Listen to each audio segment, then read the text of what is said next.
Comment gérer son argent pour ne plus connaître les fins de mois difficiles et pour atteindre son indépendance financière, c'est ce qu'on va voir dans cette vidéo. Bienvenue à toi, c'est Alexandre, j'espère que tu es à la forme. On se retrouve aujourd'hui en plein cœur des Alpes pour parler argent, finances personnelles et indépendance financière. Donc dans cette vidéo, tu es sur le point de découvrir les 7 étapes à suivre de A à Z pour gérer correctement ton argent en automatique, surtout pour éviter de connaître les fins de mois difficiles et pour atteindre ton indépendance financière. Un conseil, regarde cette vidéo attentivement et regarde cette vidéo jusqu'à la fin, puisque c'est très important de découvrir les 7 étapes dans leur intégralité. Si tu loupes ne serait-ce qu'une étape, malheureusement tu ne pourras pas utiliser le plan d'action que tu es sur le point de découvrir.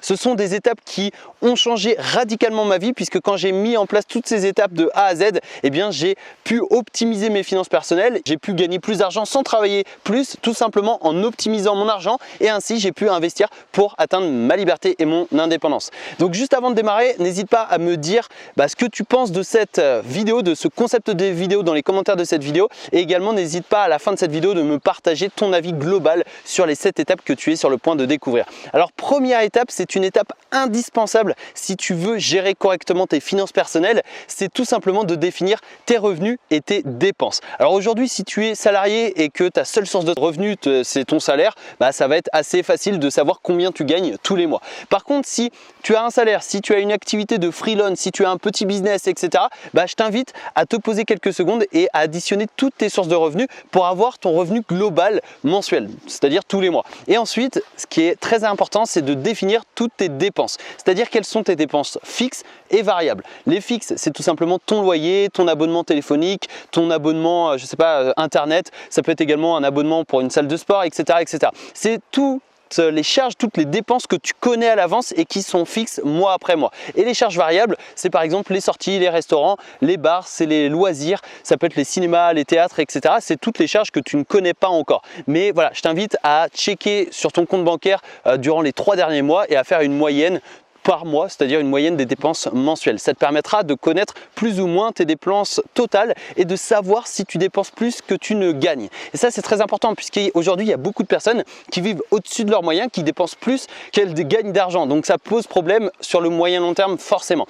Également, très important, définis justement tes crédits. Si tu as un crédit pour une voiture, un crédit immobilier, si tu as un crédit, pour une télévision, etc., définis tous tes crédits pour les ajouter à ces dépenses, pour les mensualiser. Comme ça, à la fin de cette première étape, tu connaîtras exactement combien tu gagnes par mois et combien tu dois avoir sur ton compte pour vivre correctement sans te priver évidemment. Alors après, tu peux te priver pour gagner encore plus d'argent et investir davantage, on y reviendra un peu plus tard dans cette vidéo, mais au moins première étape, c'est de savoir exactement combien tu gagnes et exactement combien tu dépenses. Ensuite, deuxième étape qui est très importante, ça va être de catégoriser en fait tes dépenses par pôle de dépenses. Alors je m'explique, si aujourd'hui tu as par exemple des charges fixes, c'est tout simplement toutes les charges de la maison, et bien tu vas créer un pôle maison.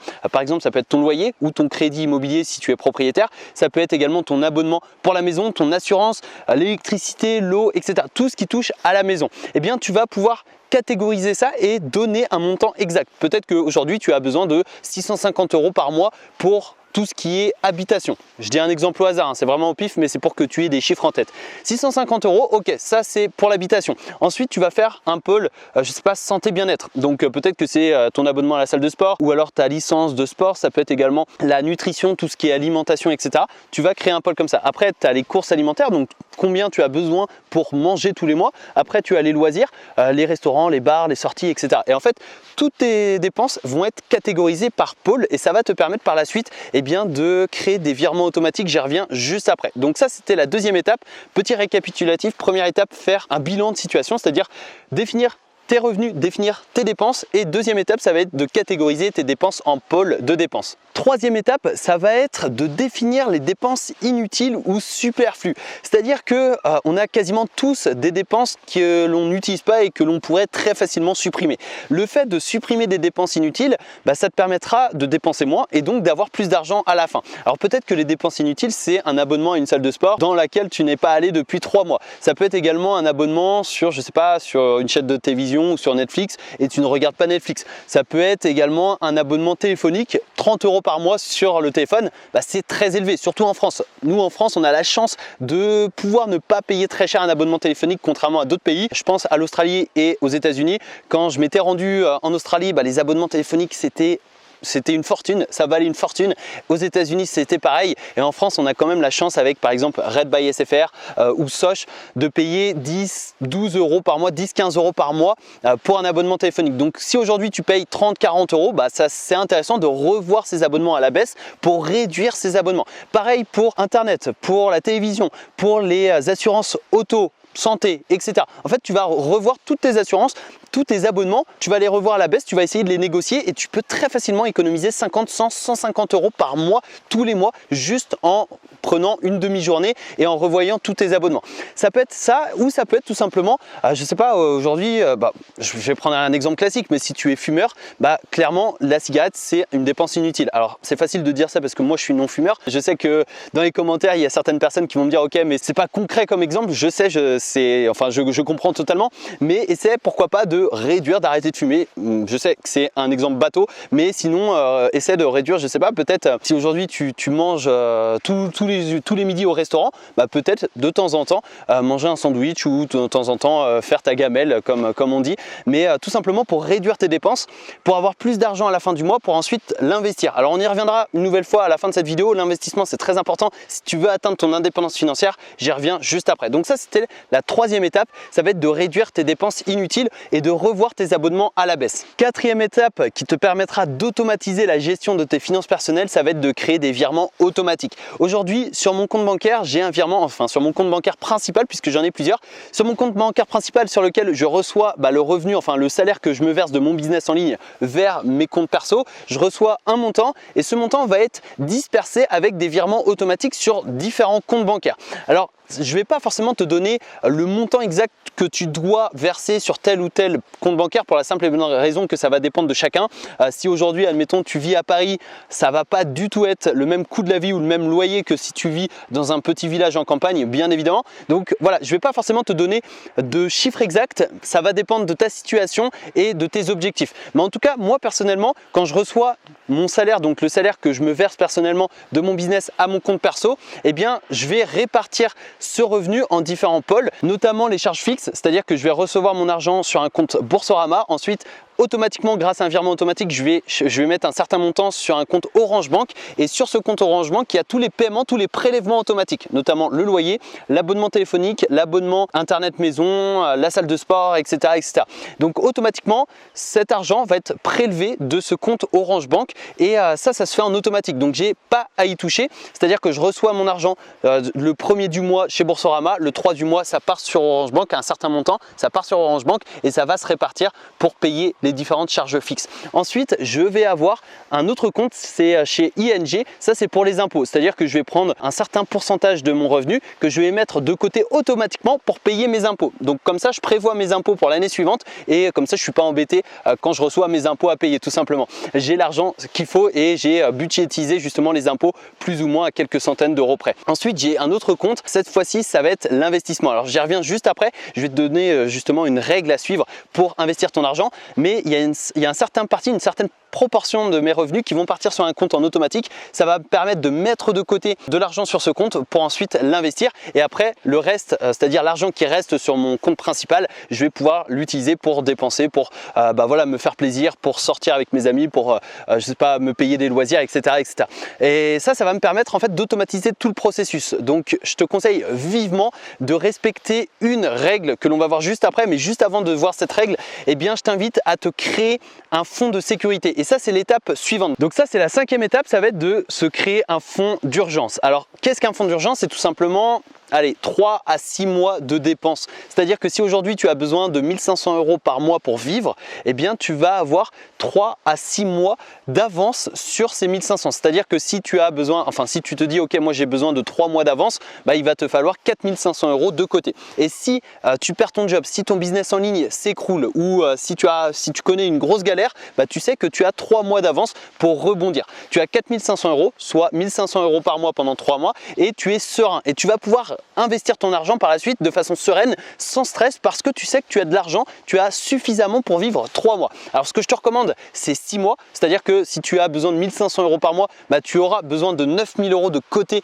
pour vivre 6 mois, et là tu auras vraiment une sérénité d'esprit. Personnellement, j'ai 6 mois d'avance sur mes dépenses et j'ai une sérénité dans le sens où je sais que je peux investir mon argent, même si je perds cet argent, c'est pas grave, j'ai 6 mois d'avance. Et même si mon business s'écroule et que du jour au lendemain je gagne 0 €, ce qui a de très faible chance d'arriver, mais voilà, on sait jamais. Si ça arrive, je sais que j'ai 6 mois d'avance de dépenses et que je peux vivre pendant 6 mois sans travailler, simplement grâce à ce fonds d'urgence. Ça, c'est très important parce que ça va te libérer du stress de l'argent. Tu n'auras plus ce stress de se dire, ok, si j'ai plus de revenus du jour au lendemain, je ne peux plus vivre. Au quotidien, c'est assez pesant.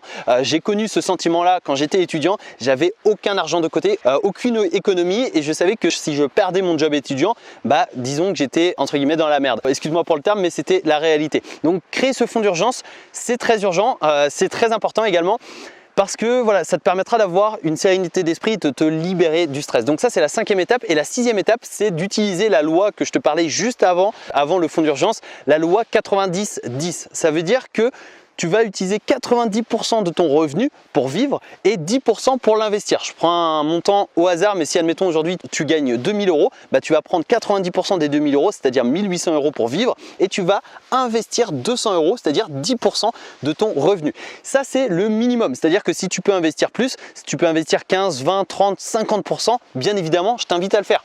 Plus tu vas investir d'argent, plus tu vas pouvoir gagner de l'argent en automatique, plus tu vas générer des rentes automatiques et plus tu vas atteindre ton indépendance financière rapidement. Mais en tout cas, le minimum, c'est 90-10, 90% de ton revenu que tu vas utiliser pour vivre, payer ton loyer, tes charges, etc. et 10% que tu vas utiliser pour investir, que ce soit en bourse, en crypto-monnaie, en trading, en immobilier. Dans ton business également, tu peux utiliser ces 10% pour investir dans ton business et ainsi gagner plus d'argent. L'objectif, c'est de faire travailler ton argent et de récupérer cet argent fois 10, fois 20, fois 50, fois 100 peut-être. Mais la règle 90-10, c'est vraiment très très important. Alors moi, aujourd'hui, j'essaie d'être à 50-50 dans le sens où je vais investir la moitié de mes revenus. Alors évidemment, après, il y a les impôts, il y a les charges fixes, les charges variables à payer, etc. Mais voilà, j'essaie d'être à 50-50 dans le sens où je veux investir un maximum d'argent pour atteindre ma liberté financière le plus rapidement possible. Donc j'ai un certain objectif à 30 ans, à l'âge de 30 ans, à l'heure où je tourne cette vidéo, j'ai 24, bientôt 25. Donc il me reste 5 ans pour atteindre cet objectif que je me suis fixé il y a maintenant 2 ans pour l'âge de 30 ans. Donc voilà, je mets en place toutes les actions que je peux, j'investis un maximum d'argent, tout l'argent que je peux, en réduisant mes dépenses, parce que voilà, moi personnellement je suis assez minimaliste dans le sens où je vais pas avoir je vais pas avoir le dernier téléphone à la mode, je vais pas avoir les derniers vêtements à la mode, parce que ce n'est pas ma façon de vivre. Je préfère être minimaliste et ne pas être dépensier, ça dépend de chacun. Je respecte le point de vue de chacun, mais voilà, ce minimalisme me permet de ne pas dépenser énormément en vivant très correctement et de pouvoir investir un maximum d'argent.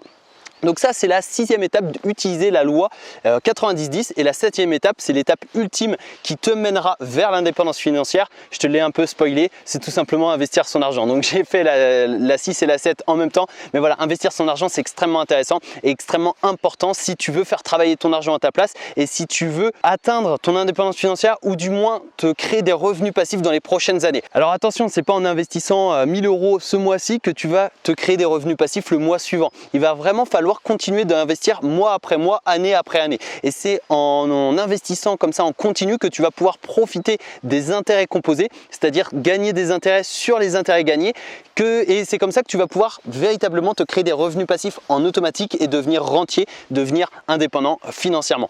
Donc ça, c'était la 7e étape, investir son argent. Donc j'espère que tu as apprécié ces 7 étapes, ce plan d'action pour gérer correctement tes finances personnelles, pour gérer ton argent, pour gagner plus d'argent sans travailler plus, parce que en gérant correctement ton argent, en installant des virements automatiques, en catégorisant tes dépenses en pôles de dépenses et en réduisant tes dépenses inutiles, ça te permettra à la fin du mois d'avoir plus d'argent sans travailler plus, et ainsi d'investir plus d'argent pour devenir rentier plus rapidement. N'hésite pas à me partager dans les commentaires de cette vidéo ce que tu as pensé de cette vidéo. C'est une vidéo qui est un petit peu spéciale par rapport à ce que je fais d'habitude. Normalement, je parle de marketing, de business en ligne. Là, j'ai vraiment voulu te parler de finances personnelles, te partager les 7 étapes que j'ai utilisées personnellement pour gérer correctement correctement mon argent, pour gérer correctement mes finances personnelles, parce que je suis passé d'un étudiant fauché, quand j'étais étudiant j'étais fauché, j'étais perdu, à un entrepreneur sur internet voilà, qui est sur le point d'atteindre son indépendance financière d'ici quelques années. Je l'espère, en tout cas je fais tout pour, et aujourd'hui en tout cas je suis libre géographiquement et temporellement. La preuve, ici je suis dans les Alpes